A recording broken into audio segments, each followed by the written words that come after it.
अनिल जी, एक चीज out of this, बहुत अच्छा सेशन रहा अपना आईपीओ का और आपके इस डेफिनेटली सब लोग बहुत लाभान्वित हुए होंगे। अब देखते हैं एक दूसरा फोमो है लोगों के अंदर, चाहे लिस्टेड कंपनी हो, आईपीओ लिस्टेड कंपनी है कि ग्लोबल जा रहे हैं बहुत जगह, और जो मीडियम ज्वेलर है वो देखते हैं कि एक राज्य से दूसरे राज्य में सब जा रहे हैं, मतलब ना जाके वो आउट ऑफ इंडिया जाके स्टोर्स खोल रहे हैं। तो आपको क्या लगता है कि इंडिया में अपॉर्चुनिटी ऑलरेडी है, वो ग्रैब करना ज्यादा इंपॉर्टेंट है कि जो हमारे ग्रेट बनने के लिए ज्वेलर्स जो गुड हैं उनको ग्लोबली जाना चाहिए, ग्लोबली कोशिश करनी चाहिए?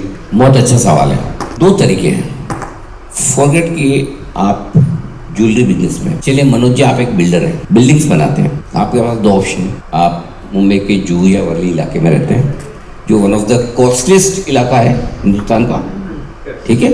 आप वहां पर अल्ट्रा लग्जरी प्रोजेक्ट्स बना सकते हैं, ठीक है, जितने चाहे बना सकते हैं, हजारों करोड़ की बिल्डिंग्स बनाइए। एक ऑप्शन आपके पास ये है कि भाई ये इलाका मैं अच्छे से समझता हूं, यहां मैं बिल्डिंग बनाऊंगा, मुझे पता है कि यहाँ किस तरह के लोग हैं, कौन से तरह के लोग आके खरीदेंगे, इनका परचेजिंग पावर क्या है, यहाँ की लोकेशन क्या है, मैं आसानी से बना सकता हूँ, आसानी से बेच सकता हूँ, और मुझे एक ही तरह की अथॉरिटी से काम करना है हर रोज। सब मालूम है, वेल नोन है, सब मालूम है।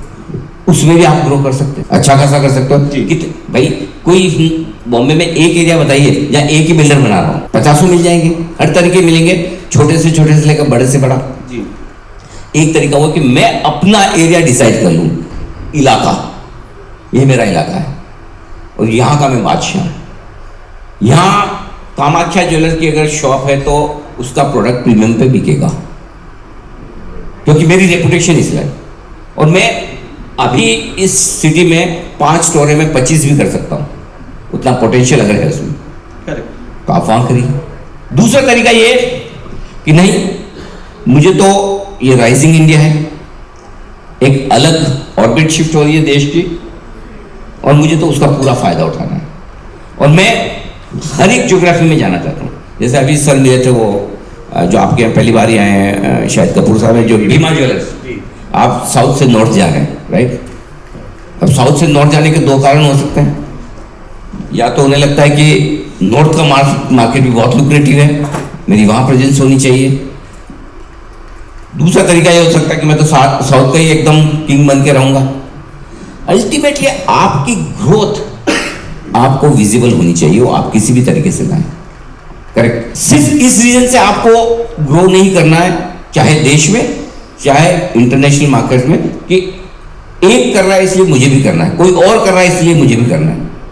आप अपनी स्ट्रेंथ पे खेलिए। अगर आपके पास मैनेजमेंट बैंडविड्थ है, अंडरस्टैंडिंग है, कैपिटल है, और आपके पास लोग हैं जो चेन्नई में बैठ के भी गुवाहाटी में अच्छा बिजनेस करके आपको दे सकते हैं, व्हाई नॉट। अगर इंडिया में बैठ के आपको बेल्जियम में अच्छा बिजनेस मिल सकता है, व्हाई नॉट। वो आपको अगर सिर्फ एक ही रीजन से करेंगे कि यार इसने किया इसलिए मुझे भी करना है, ये काम नहीं चलेगा, उसमें आप कहीं कहीं फंसेंगे आगे पीछे जाके। लेकिन आप कॉन्फिडेंट हैं कि हाँ मुझे इतनी अपॉर्चुनिटी दिखती है, मैं कर सकता हूँ, मेरे पास टीम है, मैं मैनेज कर सकता हूँ, और मुझे पता है रिस्क क्या है। If you are taking calculated risk, then there is no issues, you can do it. So you have to decide on your own. Nothing is right, nothing is wrong. Expansion into global markets, international markets is nothing wrong.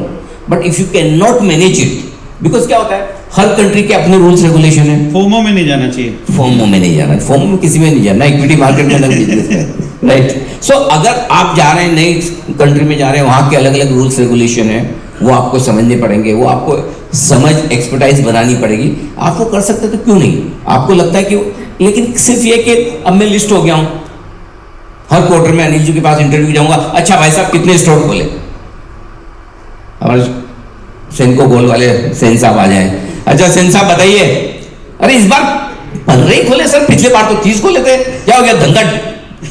अरे यार अनिल जी मुश्किल सवाल पूछेंगे, कौन जवाब दे, चलो 4-5 तो और खोल ही दो कम से कम।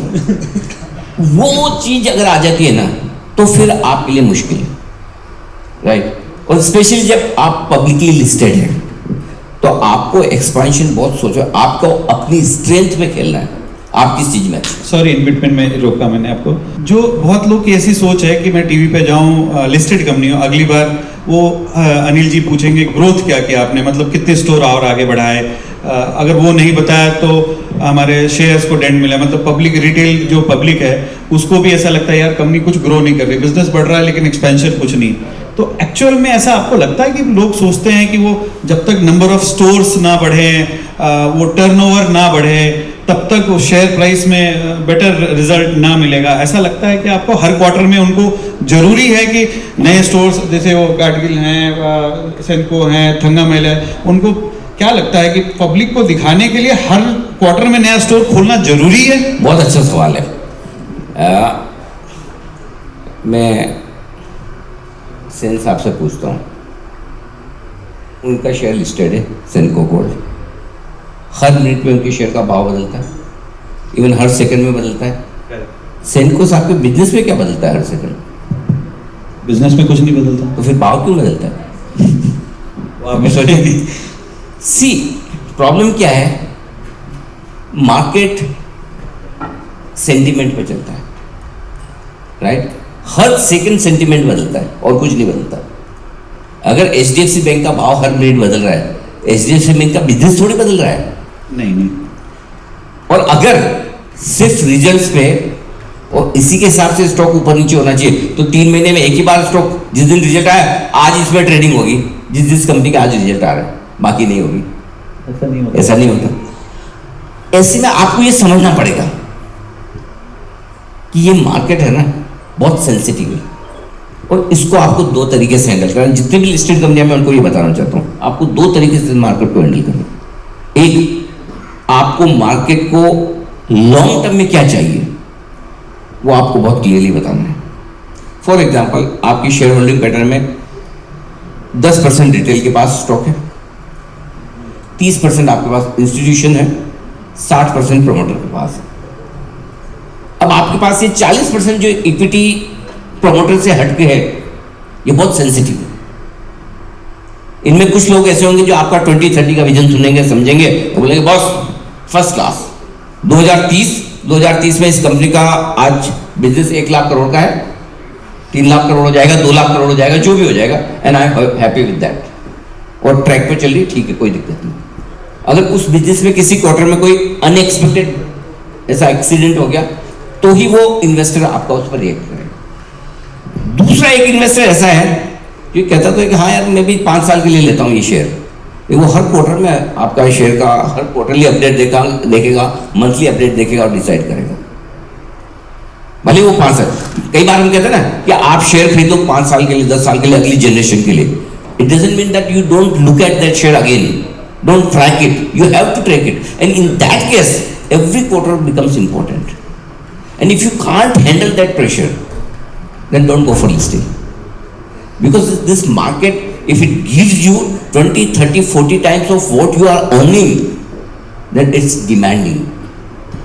एक छोटा सा बीच में क्वेश्चन पूछता हूँ।